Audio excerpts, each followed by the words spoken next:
It's a shorter week for me. I'm scrambling to get this Parsha podcast out on Wednesday. Of course, yesterday was Tisha B'Av.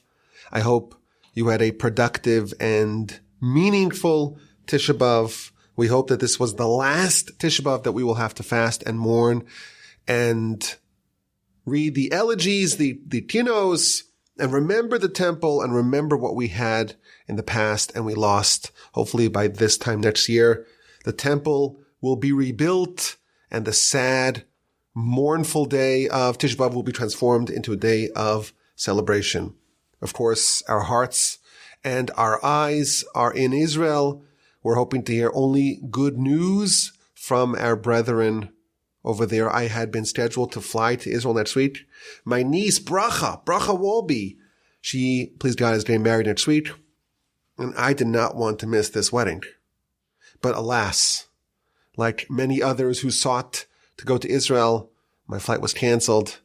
Not only that, my parents were supposed to go, and their flight was canceled, and then they rebooked on a separate flight, and that was canceled as well. And my brother Zev, his flight was canceled, and my brother Tzali, his flight was canceled. It looks like we won't make it, and we're really bummed about that. I'll be in Toronto for yet another week. Try to make the most of my time over here. Actually, the day before Tisha B'Av, I interviewed my friend, Eric Goldfarb, for the Torch Insider podcast. I think it came out fantastic. Please God, looking forward to releasing that in the next couple of days.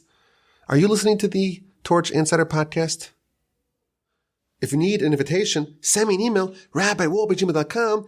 If you are listening and you enjoy it, let me know as well.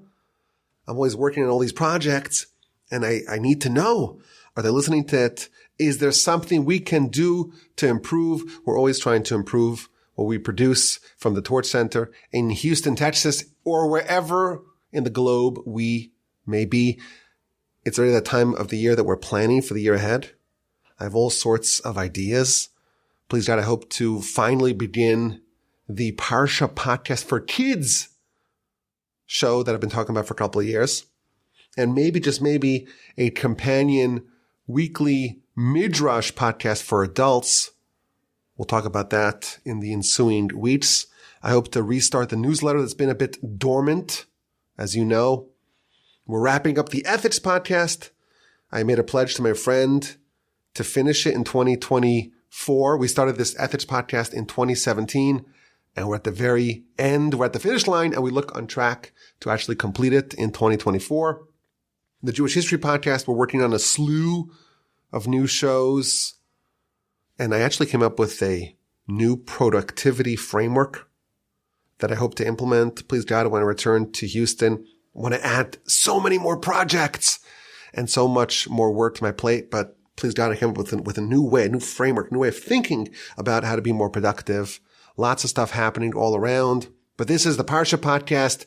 We are nearing the end of year 8 of the Parsha podcast. As I mentioned last week, please God, we have a plan for year 9. Torah is our ID, an idea on the Parsha, a dilemma from the Parsha.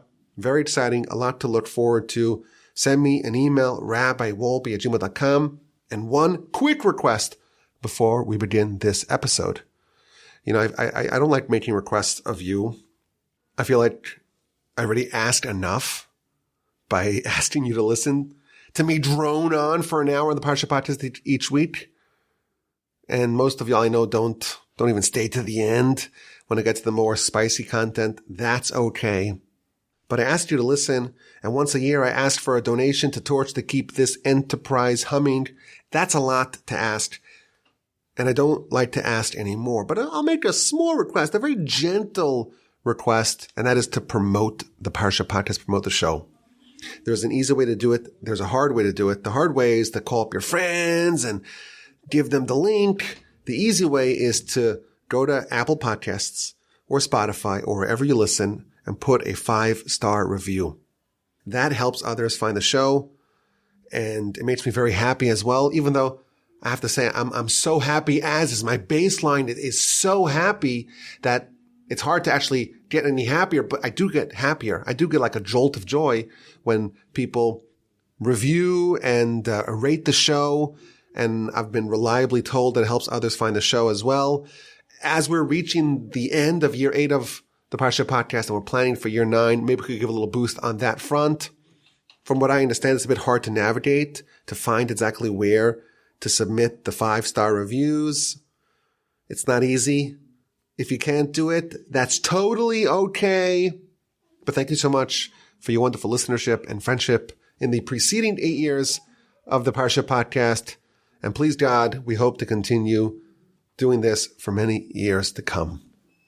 It's Parshas Vaeschanan. And this is an absolutely loaded Parsha.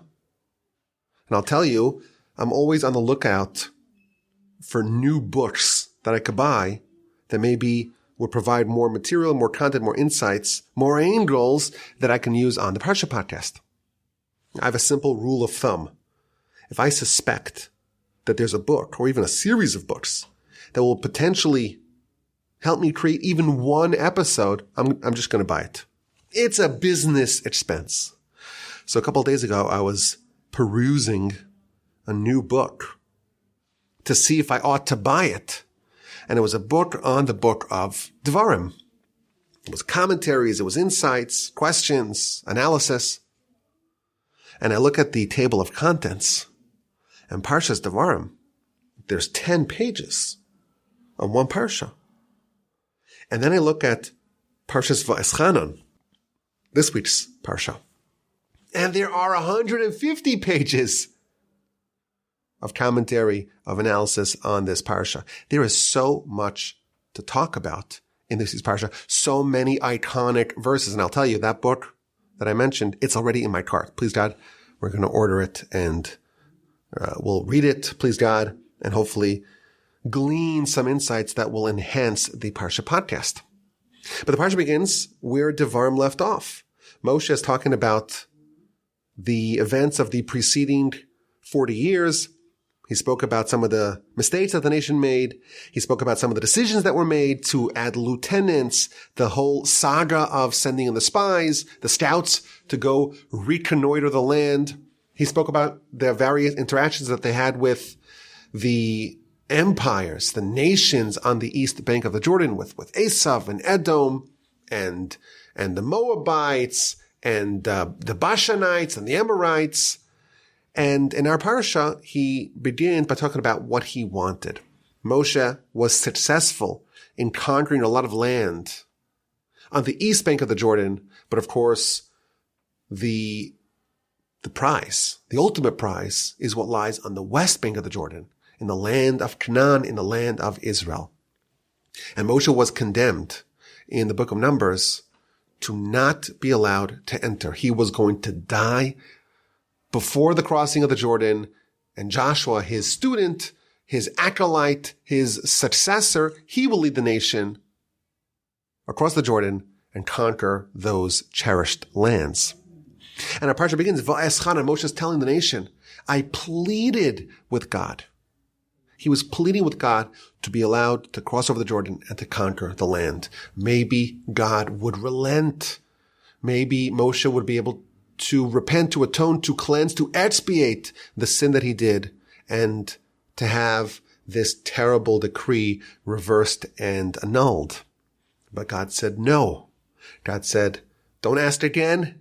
Our sages tell us that Moshe prayed 515 times to be allowed to enter the land, and notwithstanding all his prayers and all his intercessions, he was barred from entering the land. God says, don't speak to me about this anymore. Joshua, he's going to lead the nation into the land. You're going to expire. You're going to pass.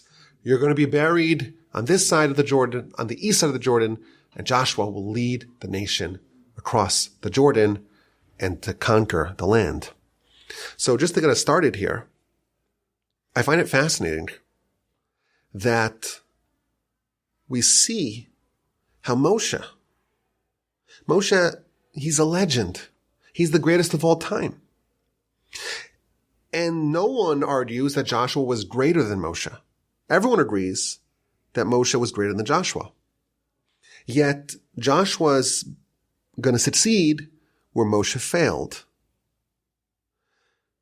The successor, he's going to pull off what the original legend was unable to do.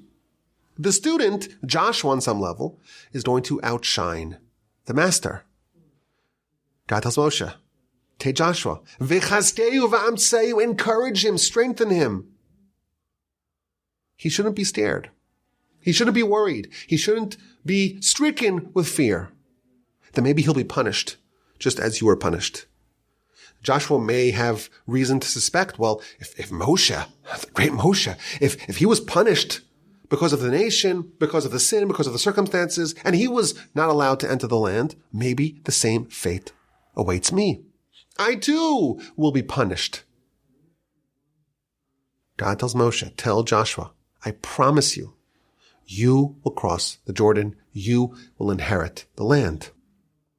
And if you look at Rashi points out, not only is Joshua being told that he will not suffer the same fate, he will succeed. Moreover, Rashi tells us, Ki hu ya'avor, he will cross over the Jordan. Im ya'avor lifnehem, yinchalu. If Joshua will cross over and lead the nation in the conquest of the lands on the west bank of the Jordan, then the nation will acquire it.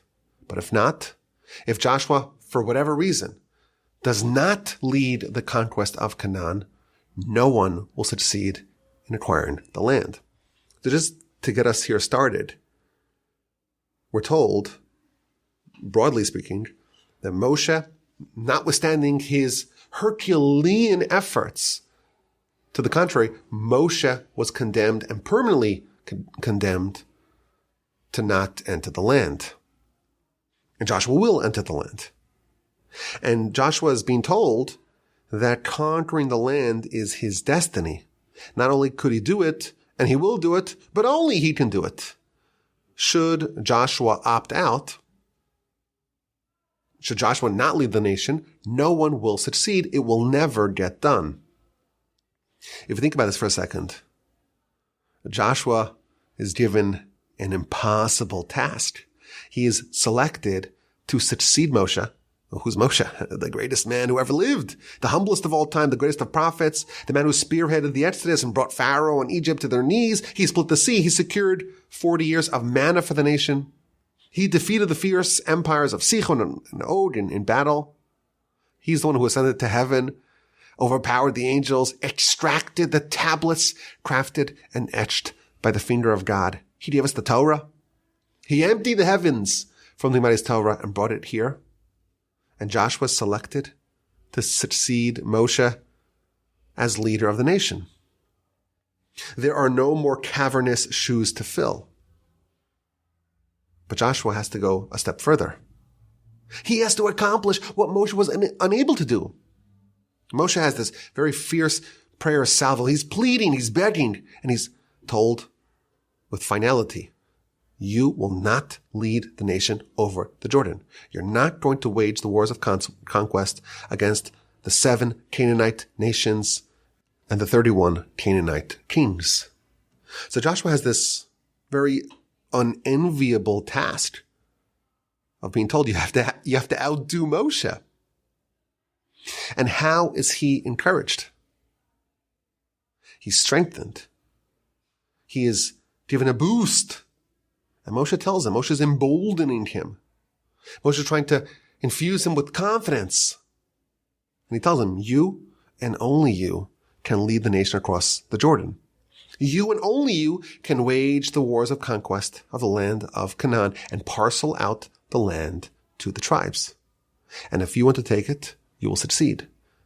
And if you don't, not only will it fail, but no one will ever be able to do it. There's no one else who's capable of doing this. This mission is yours. And you have no choice but to do it because this is the task that you were chosen for. And I say this tell us that this framework, it's not unique to Joshua. Joshua had a mission, and Joshua's being told, you could do your mission, even though it seems impossible, and only you can do your mission. The truth is, each one of us, we are told, we are selected to do a mission. We are appointed. We are commanded to do some mission in our life. And like Joshua, if we balk at our life mission, it won't get done. Now, in all likelihood, forgive me for bursting your bubble, our mission, your mission, it's not likely to be as grand as Joshua's. But nevertheless, it's going to match Joshua in a variety of ways. Just as Joshua was positioned to succeed, he was endowed with the qualities needed to lead the nation, and he had the requisite experience as well, being that he was Moshe's longtime aide.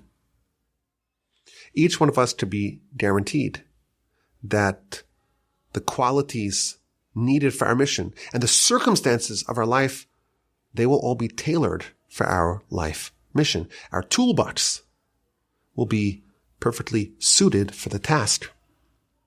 And like Joshua, we're guaranteed that we'll succeed if we undertake the mission. And like Joshua, there's only a single person in the world who can accomplish our mission. If we don't do it, it will not get done. So just to get us started here, it's a very fascinating insight that we see about how Joshua was positioned for his job. And our sages tell us that we are the same. All of us are the same. We're chosen for a job. We're chosen for a task. We can do it even though it may seem to be insurmountable. It may seem to be impossible. And if we don't do it, it won't get done. Now, this all does raise a question.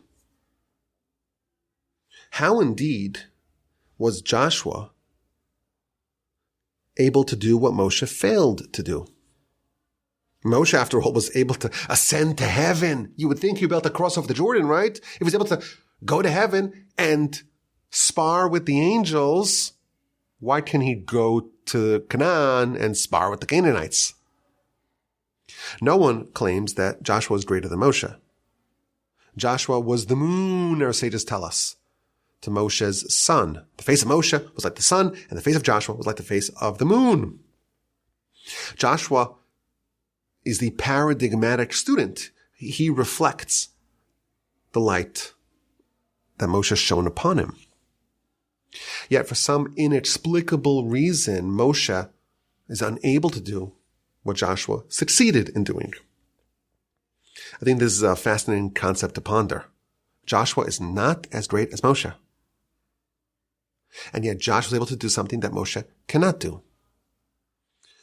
And I think it's relevant to the week that we just experienced. We just marked Tisha B'Av again. It's been already more than 1950 years where our nation is mourning the destruction of the temple. And we pray dozens of times a day to rebuild it. And that's a central pillar of our religious life. It's one of the 6 questions that someone is asked by the heavenly tribunal. Tzipisa li Yeshua, did you anticipate? Did you wait? Did you yearn? Did you pine for the day where there will be redemption? And our nation in the last 1950 years, we've had giants. We had Rashi and the Rambam and Rabbi Akiva and his friends and the authors of the Talmud and the Gaonim and the Rishonim, the medieval sages, and the Gaon of Vilna and the Chavetz Chaim and the Chazon Ish. Absolute titans. And there's no one alive today that can claim to be in the same universe as these sages. And all of them dedicated their lives towards trying to bring about perfection in themselves, in their communities, in the nation, in the world. They all wanted to bring Messiah. And they all failed. And they're all greater than us. Not a question. And I think there's some solace here in the story of Joshua. There is a concept, there's a phenomenon where the student, the one who is not as great as his predecessor, they're still able to do something that the predecessor sought to do, tried to do, and failed to do. How can we aspire to bring about, to effectuate Messiah. We have these veritable angels that preceded us, and they all tried to do it, and they were all unsuccessful. We're expected to pull off what the earlier generations yearned for and desperately tried to do and ultimately failed to accomplish. Here we see a precedent. Sometimes smaller people can do and can accomplish the things that the greater people cannot do. There's a lot of different reasons that are offered. I think it's still worthy of further investigation. There's one idea that the sages offer, and they say, well, the way it works is cumulative. Our nations, like we have a certain amount of righteousness that we need to acquire. And if someone does 99% of the job, but it's not 100%, well, the job is not done. And the subsequent generation, well, they build upon the accomplishments of the preceding generation. So they just need to do 1%. So yes, it's much easier, but it could push us over the line. There's another argument that says that actually, even though we're smaller in our spiritual acuity to the preceding generations, and really we're not comparable in any way to those giants, but our challenges and our difficulties and what we need to overcome, they're greater. And thus, by us succeeding, even though on absolute terms it no way matches that of our predecessors, it pales in comparison to our predecessors. Nevertheless, on relative terms, our small accomplishments could change the whole world. There is a documented conversation between the Arizal, Rabbi Isaac Luria, the greatest of the Kabbalists, and his student, Rabbi Chaim Vital. And he asked the question, how could it be that, we're like, in the words of the sages, compared to the previous generations, they're like angels and we're like humans. And if they're like humans, we're like a donkey. And not even a special donkey, just an ordinary one. So how could we accomplish what they didn't succeed in accomplishing? And the Arizal told him, in the previous generations, the souls are much loftier. And the spiritual refinement was so much more resplendent. And for them, they had to work so hard to accomplish, to effectuate what we can do with so comparatively little. If someone just cries out to God and they just have a genuine moment of faith, that equals 100 fast days that the sages of yore would do. And I think today, the world has trended so far away from deep spiritually focused life. And the Torah sages today are great, but nothing compared to the ones of previous generations. There's been severe degradation and deprecation on the spiritual plateau. And therefore what we do, yes, compared to the preceding sages, it's nothing, but compared to what we are faced with and the challenges that we have and the spiritual filth that we need to persevere and overcome in heaven on relative terms, that can actually accomplish even more than what the preceding generations could accomplish. But again, it's still something that we need to ponder. What's the logic behind it? There are some theories, but the phenomenon is undeniable. Sometimes small people can outshine their predecessors. Joshua could do what Moshe cannot do, period. That phenomenon is undeniable. I think for us, it's a bit of solace, and it's encouraging to know that we can accomplish great things. And like Joshua, we have to do it. We have to undertake it. And if we do it, we'll pull it off. And if we don't, it won't get done. And the takeaway is very powerful and very deep, and a fulfillment of our mandate to go deep and deeper in the Parsha. Let's focus on another theme in the Parsha. There's a very famous verse in chapter 4, verse 4 of our Parsha. Va'atem adveitim b'Hashem Elokeichem, and you who cleave to Hashem your God, chayim kulchem hayom, you're all alive today. The Torah tells us that when we cleave to God, we hold fast to our Creator, we get life, and we get eternal life, and we're alive today, meaning it's, whenever you read it, it's still true. There is life that is given to those who connect, who cleave to God. This theme we see in our Parsha, elsewhere. If you go back just a few verses, chapter 4, verse 1, what does the verse say? Ve'ata Yisrael, and now, O Israel, hearken to the laws, to the statutes that I am teaching you today, lema'an tichyu, so that you live. The same idea, that we can get life from our spiritual efforts. We cleave to God, we hearken to His laws, we hearken to His statutes, and that will bestow life upon us. That begets life. We've spoken many times in the past about the verse in Vayikra, Leviticus chapter 18, verse 5. Very similar theme. You should guard my statutes, my laws, that a person who does that receives life. And there are, again, many other instances of this theme. You want life. And who doesn't want life? We all want life. That's what we want more than anything else. That's our most primal and basic instinct and desire, to maintain our life and to preserve it and to extend it. And here we see Moshe tells the nation, you want life? Cleave to God, and then you'll get life. And the commentaries tell us that this is more than just a reward for cleaving to God, you get life. That is the mechanism of being a recipient of life. The Maharal tells us there's only one source of life, and that's God. Everything else has no independent source of life.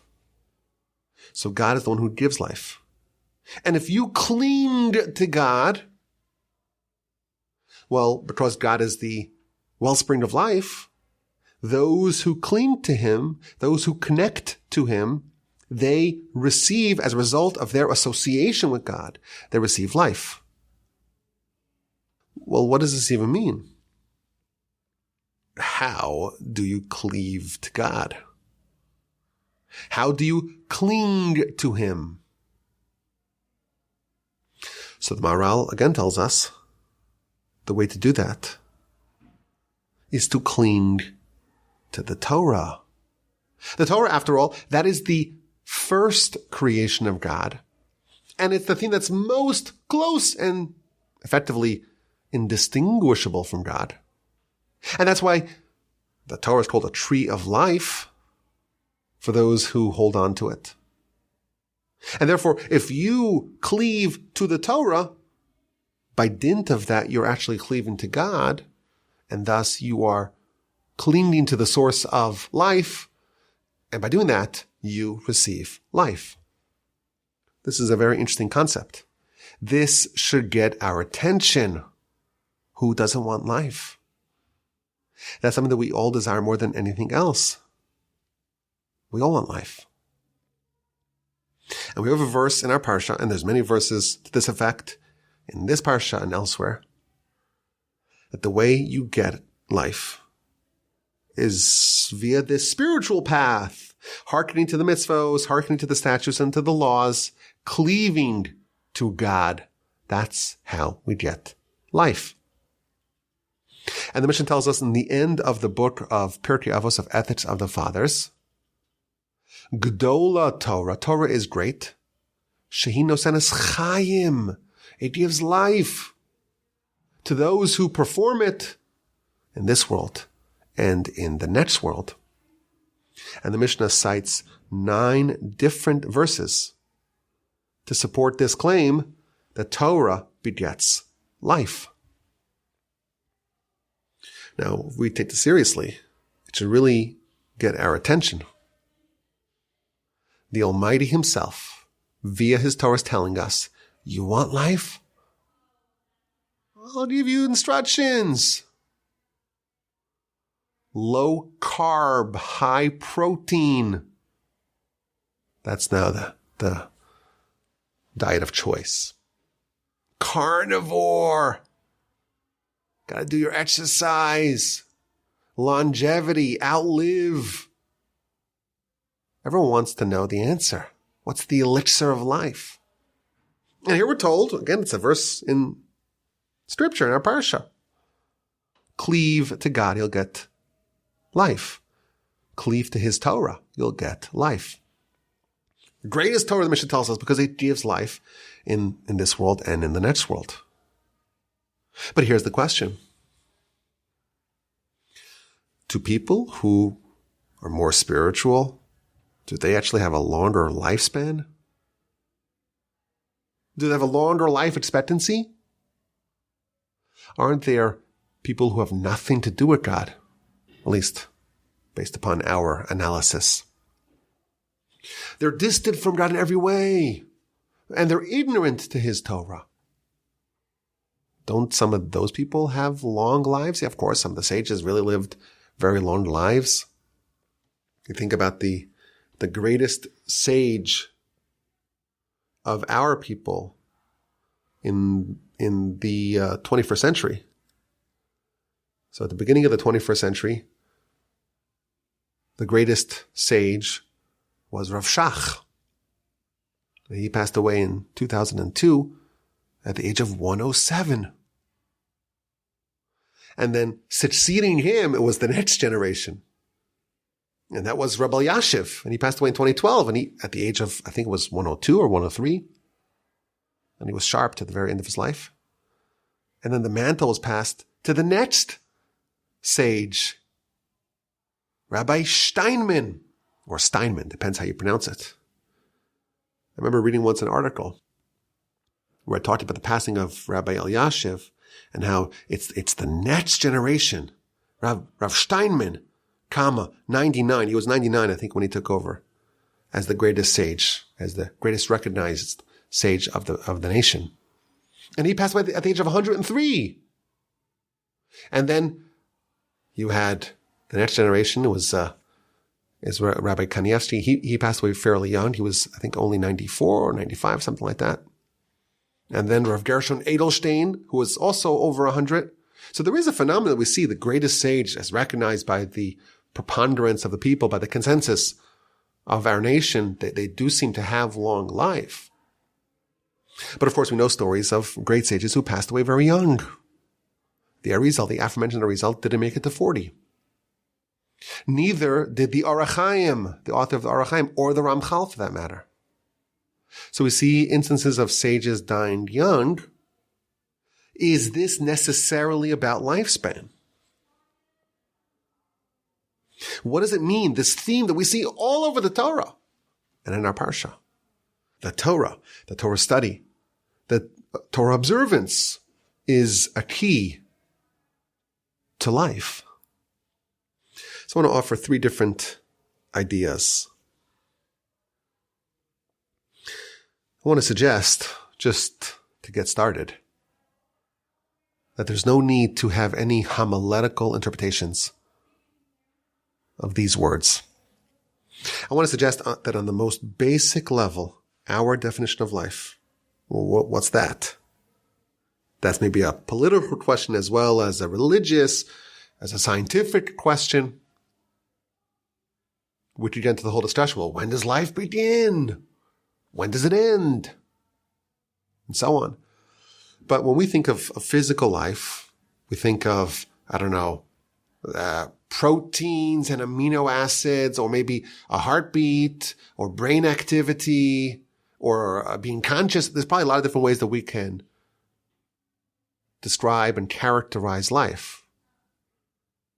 But physical life, I think, and we'll see the Talmud says this explicitly, I think we can argue that Torah extends a person's physical life. How so? The Talmud tells us that David, King David, he really wanted to know when he's going to pass. And he tells God, this is featured in Psalms, let me know when my end date is. Let me know. I want to know when I'm going to die, when I'm slated to expire. Now, David was a prophet, and of course the exemplar of a king of our people. And the Almighty responded to his request. David, you want to know when you're going to die? I'm sorry, I cannot tell you. I have a decree that I will never reveal to a flesh and blood the time of their death. But David was persistent. And he says, well, don't tell me when I'm going to die, but maybe just the day, which day it is. And God says, no. Well, maybe what day of the week it is. And to that request, God relented. And God tells David, you're going to die on a Shabbos. I'm not going to tell you which Shabbos, but it's not going to be on Sunday, Monday, Tuesday, Wednesday, Thursday, Friday. It's going to be on a Shabbos. Now, David was very disappointed when he heard that. He didn't want to die on Shabbos. So he tells God, can we push it to Sunday? One more day, right? Well, it's just one day. And God says, no, absolutely not. Why not? Because when you die, the monarchy is passed on to your successor, to your heir, to your son, Solomon, Shlomo. And therefore, I cannot allow you to encroach, to infringe upon his monarchy, his reign. In the words of the Talmud, very iconic words, Ein malchus noga'as bechaverta. One reign, one monarchy will not touch another monarchy, even a hair's breadth. You cannot have even one moment of rule in the time that's slated for Solomon. So David says, oh, you know what? I'm willing to forfeit one day. Let me die on a Friday. I don't want to die on a Shabbos. I don't mind giving one extra day to Solomon. And God responded, no, I'm not willing to do that. Because every day that you're alive, you're studying Torah. And yes, Solomon's going to build a temple and Solomon's going to offer sacrifices. He's going to offer 1,000 sacrifices, but I'd rather have one day of you studying my Torah than 1,000 sacrifices that your son Solomon is going to offer on the altar. So now David has this very important bit of information. He is going to pass away on a Shabbos. I always joke that he wouldn't wear a seatbelt the rest of the week. He would drive like a maniac. That's the joke. But seriously, David knew he's going to pass away on a Shabbos. And he tried to forestall this. He tried to outsmart the angel of death. Once Shabbos began, David began studying. And he wouldn't take a nice Shabbos nap. You know, Shabbos afternoon, you got to take a little nap. He wouldn't take a nap. And he wouldn't even take a sleep at night, Friday night. From the beginning of Shabbos until the end of Shabbos, he studied non-stop. Because David understood that when you're studying the Almighty's Torah, you become impervious to the angel of death. The only way for you to die is if the angel of death comes and grabs your soul. What if there's a protective fence around it? What if he is barred and disabled from accessing your soul? That's the plan. We'll study Torah, and then we know for sure I'm not going to die on Sunday, Monday, Tuesday, Wednesday, Thursday, or Friday. So as long as I'm studying Torah on Shabbos, I'm safe. And indeed, that's what David did until that fateful Shabbos, when the angel of death was appointed to go extract the soul of David. And he arrives at the palace, the angel of death does. He's got all the paraphernalia. He's got a sharpened sword. He's ready to take the soul of David. But David is inaccessible. David is protected. There's a ring of fire surrounding David through which the angel of death cannot penetrate. So what to do? Imagine the angel of death and this guy's putting up resistance. So he tries to cause a diversion. The oldest tactic in the world. A diversion. So he goes to the back of the palace and he takes a tree and starts shaking the tree, causing a ruckus. And David hears it and doesn't fall for it. So he's studying nonstop, but he's going out to investigate what is that noise, that chaos that's coming from the outside. And as he's doing it, he's walking and he's studying nonstop. His mouth is not stopping.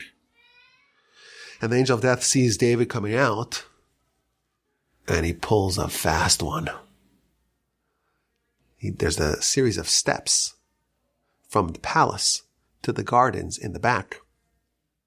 And the angel of death, he pulls one of the stairs, and David trips, and he tumbles. And he stops studying. And he stops studying, and that second he comes, angel of death comes, snatches his soul. David has passed. Now the Talmud offers a very interesting postscript to this story. You can find this Talmud, if you'd like to read it, in the book of Shabbos on page 30a, going into 30b. David's now dead, and Solomon is the new king, but David's outside. And the animals are circling. They want a bit of his flesh, and that would be a terrible disgrace, right? The Talmud has an amazing line. The Talmud says that a dead lion is not worth a living dog. David, he was a lion, but now he's dead. And the living dogs, they are now, on some level, they're greater than him. They're better than him.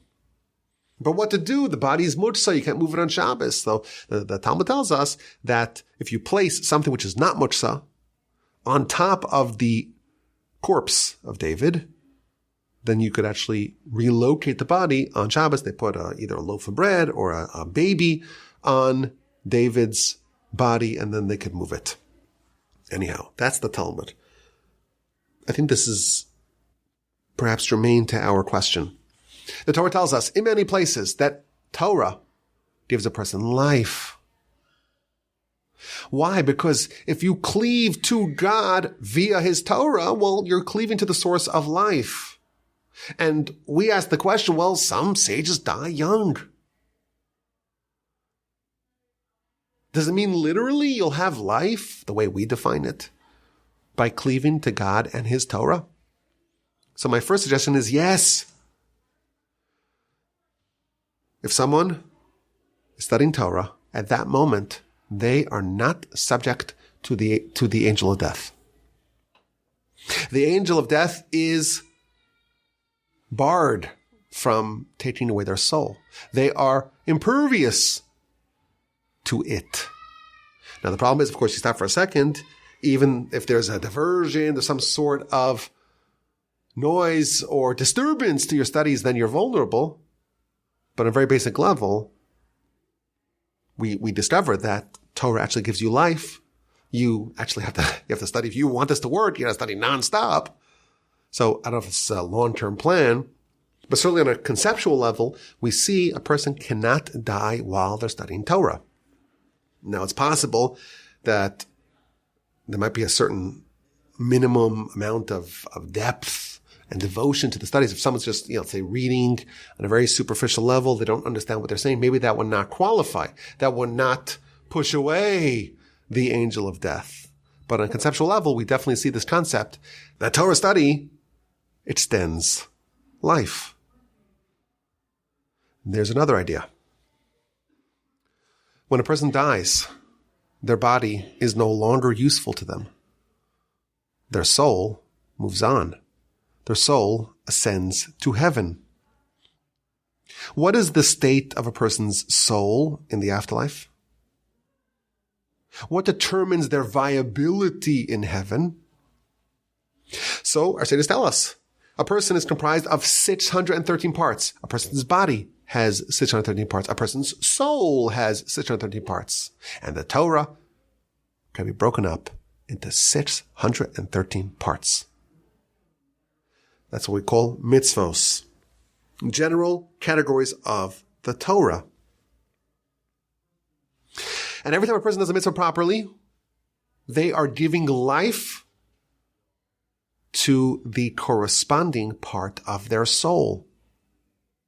And a person does all 613 parts of the Torah perfectly, they have now given life to all 613 parts of their soul, and that is the state of their soul after it is extracted from their body. We think of mitzvahs as like, oh, we got to follow what God says. We don't want to be in trouble. We don't want to be punished. God forbid. And that's, of course, true. But Torah gives life. That's what our sages tell us. It literally bestows life upon ourselves. We're going to get to heaven. Our soul's going to be removed from our body. What does it look like? How much life did we give it? How much mitzvos, the statutes, the laws, the Torah study did we infuse upon our soul? And that's what we will have to live with in the afterlife for eternity. And that's why we see the body. The body's lots of parts. We know that. But not all parts are created equal, right? You can live without a pinky, maybe without a leg. It's not pleasant, but it's doable. Without a heart or a brain or a liver, well, life is no longer possible. So there's a hierarchy of organs in a person, of limbs in a person, and there's a corresponding hierarchy in mitzvos. And some mitzvos are needed for life. Emunah, the first of the 10 commandments, to believe in God, that's the heart, we're told. And some of them are nice to have, are important, are critical, but it's possible to have some degree of life without them. But what about the parts of Torah that are currently unfulfillable? There are hundreds of mitzvos that no one that we know has fulfilled. How many mitzvahs relate to sacrifices and agricultural laws in the land when the temple is extant? What do we do about that? How do we plug in those gaps in our spiritual avatar that are needed from those mitzvahs? So the sages tell us that there's one mitzvah that's equal to all the mitzvahs put together. And that's Torah study. Torah study is a panacea. It's a cure-all. When we study Torah, we get life. What does that mean? It infuses life into all 613 parts of our soul. And thus the parts of our soul that cannot be addressed, cannot be given life, cannot be given vitality to, because we can't bring a sacrifice, and we don't have the laws of tithing the wheat that grows in our field in the land of Israel. We don't have the corner of our field to leave to the poor person. You can't be a Kohen and a Levite and an Israelite and a king. That's not possible. But you can find the multivitamin that gives life to all parts of a person. Torah study is equal to all the mitzvahs put together. And that's what the verse is telling us. If you cleave to God via His Torah, you'll have life. When will you have life? Today. Well, when's that? If someone lived 100 years ago, 1,000 years ago, and they fulfilled this dictum, they have life today. We think of someone when they die, it's over. Or let me rephrase that. Not we think that. Some people think that. We call that heresy. If you believe that a person dies and that's it for them, curtains, cut to black forever, that's heresy. We believe that your life actually only begins once you shed your physical exterior. Your real life is what happens when you're just a soul. That's who you really are. And that's your real legacy. And that's your real life. And what we're doing over here is just the pre-life. That's why I bristle when people say the afterlife. It's not the afterlife. That's life. This is the pre-life. This is the corridor that we're walking, that we're traversing to get to the ballroom. And our choices and our behavior and our decisions and our priorities and our values that we have here will determine our viability in the world to come, in the afterlife. Will we have life? Depends. Did we take the steps? The requisite steps needed to infuse ourselves with life. And in our Parsha, we discovered, you want life? Cleave to God. Cleave to His Torah. Study His Torah. Perform His mitzvos, the statutes, and the laws. And you will have life today, meaning forever. That's a pretty good bargain. That's a pretty good value proposition. And this perhaps would explain why people have been obsessed, been fanatically obsessed with Torah from time immemorial. It's just literally the best thing you could do with your time. The best thing that you could do with your resources. The best thing you could do with the opportunities granted to you in your lifetime, in your pre-lifetime here, is to ensure that you have a robust and vital and viable life in the afterlife. What people call the afterlife, what we actually call life. I want to suggest a third idea, a third definition of life that we can use to explain this theme, this concept in our Parsha and in the Torah more broadly. We are on the doorstep of the month of El.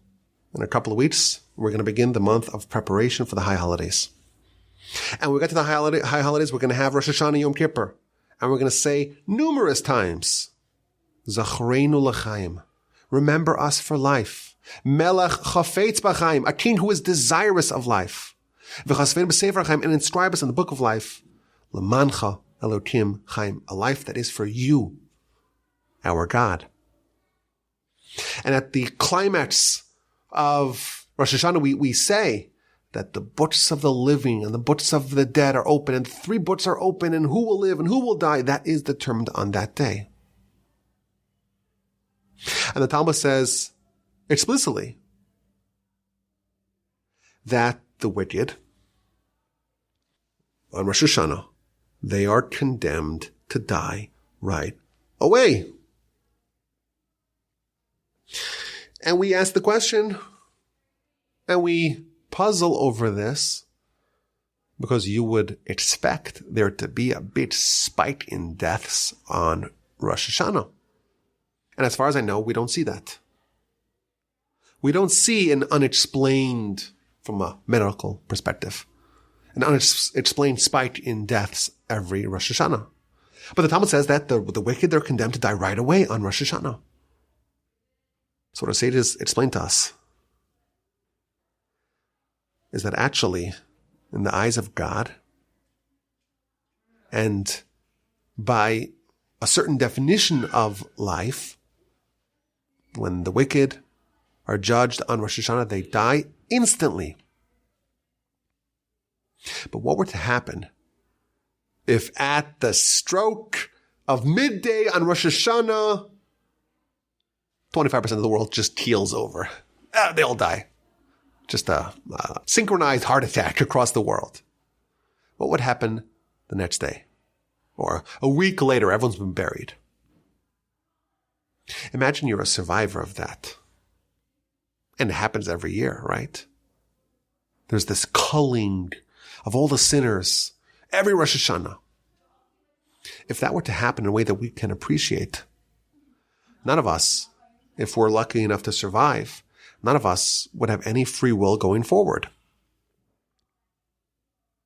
Because no one would have any doubt that if you disobey God, you're doomed. And it's all real. So what does Sages tell us is that the wicked, they're condemned to die in Rosh Hashanah. And they're dead. But they're kept alive for the sole sake of not corrupting the free will of those who are truly alive. And what this means is, man, when we say man, it means mankind. Humanity. We're not just alive like a plant is, right? Now, no one will say that a plant, it's alive, it grows, it could have descendants, it could reproduce. If it's alive like we're alive. Of course, no one says that. Because it's alive, but it's not alive in the same way that, let's say, an animal is. And an animal is not alive the same way that a human is. That's well accepted. But the Torah tells us that mankind is the purpose of creation. Because humanity can impact the direction of the universe. The Almighty, so to speak, gives us the keys to determine what happens in the world. We can alter the trajectory of God's creation. And we could bend the world towards perfection, or, God forbid, we could corrupt ourselves and the world around us. That power is what we call free will. And that's the goal of creation. To create an arena in which mankind, can exercise free will and determine what happens to them and what happens to the whole world around them. Well, if that's the goal of creation, why are there other things? Why are there animals? Why are there birds? And why are there plants and trees and algae and rocks and constellations and galaxies and solar systems? Like, why do we have everything else? The things that are above us, so to speak, spiritually, things that are below us, the angels. Why do they exist? If the purpose of creation is for humanity, why does everything else exist? And the answer is because everything else serves as the arena in which we get to exercise our free will. God first creates the arena. Look at Genesis.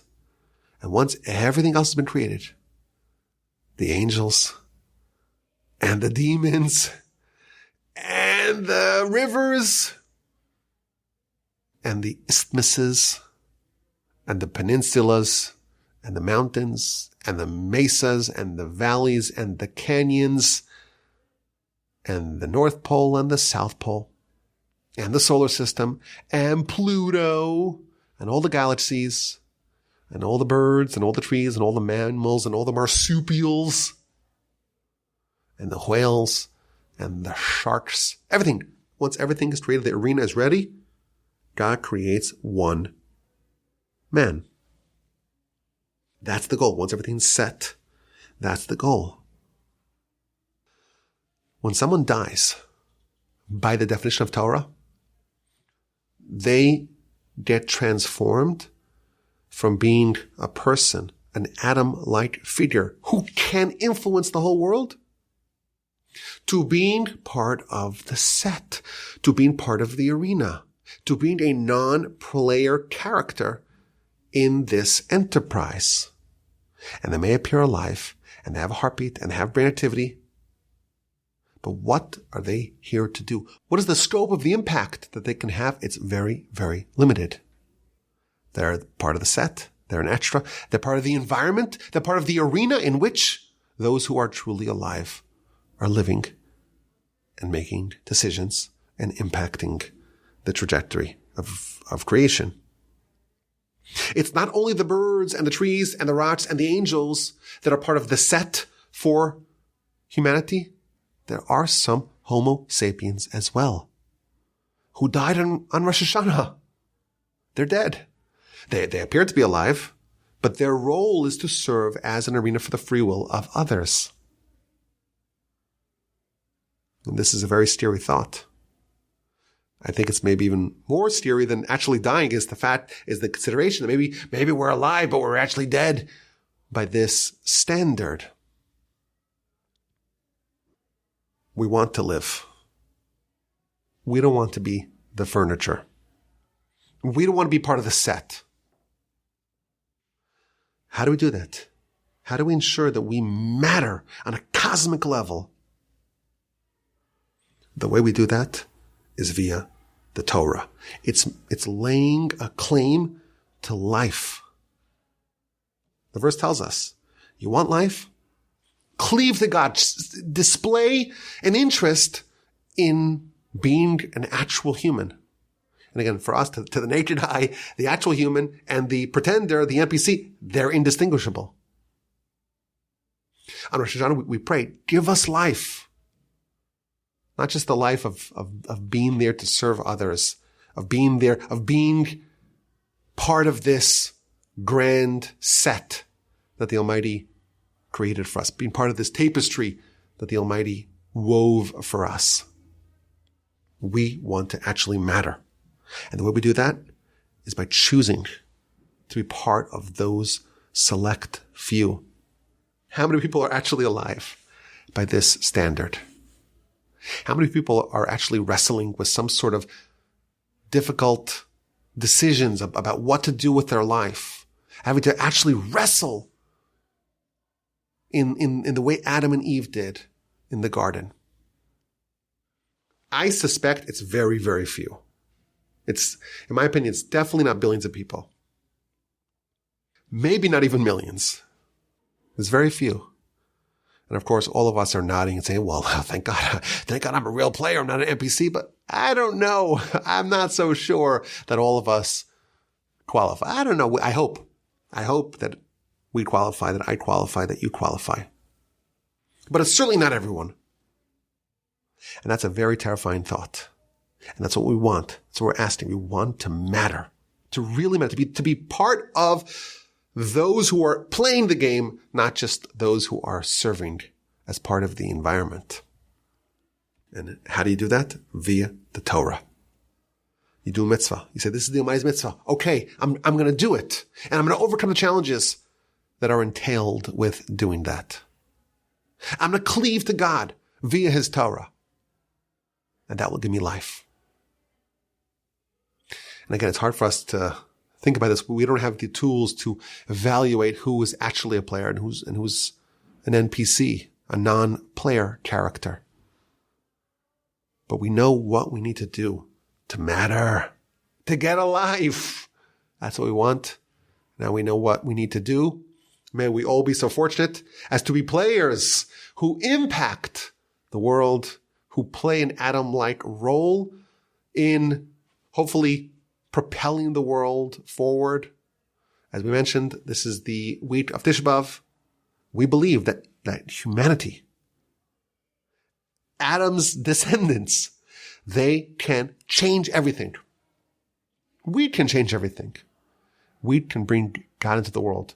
We can restore God to His throne in this world.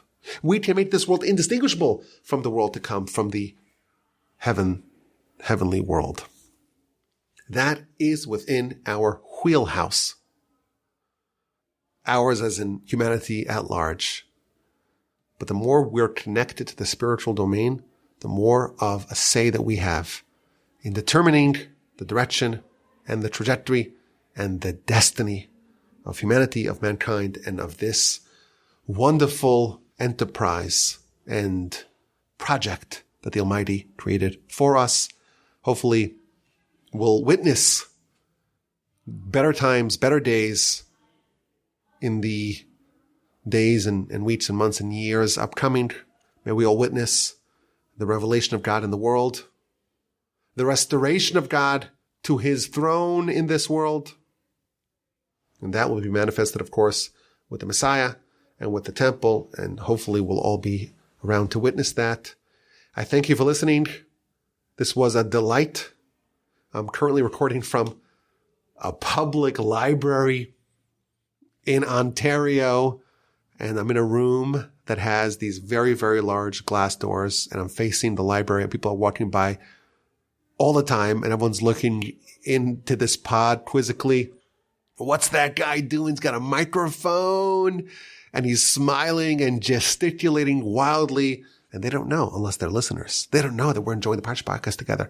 My name is Yaakov Wolbe. Nice to meet you. Email address is rabbiwolbe@gmail.com. Send me an email. Questions, comments, or feedback. Have a wonderful day, a wonderful week, a wonderful Shabbos. May we get together in good times, in good health, and in good spirits, and continue to study the Almighty's Torah together. The email address is rabbiwolbe@gmail.com.